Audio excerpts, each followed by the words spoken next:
When we play open chords like C or D or F type chords, the thumb touches the 6th string to mute it because it's an E note.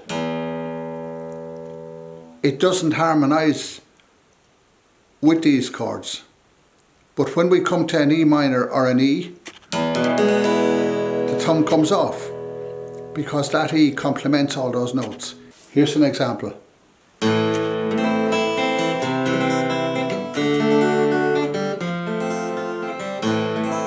E chord, it's off,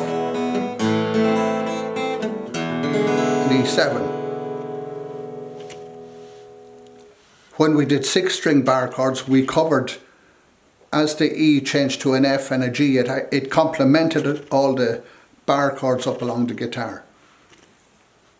But when we changed to A minor, A-shaped bar chords, we didn't have the thumb.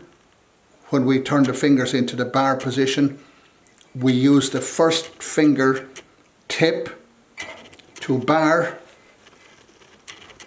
all the way up the guitar. The one exception to that is when we come to the 7th fret, because these are all E-shaped chords, E minor 7, E7. We could actually release the 6th string in the same way that we released the thumb when we were going into the E shapes for the open chords, and that 6th string open complements all these chords on the 7th fret.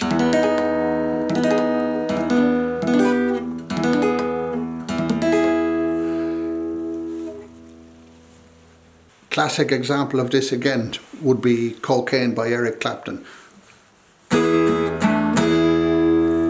where he played the open 6th string, and once he was out of the 7th fret, it was automatically muted. So the first finger mutes in all these, and once you go to the 7th fret, it releases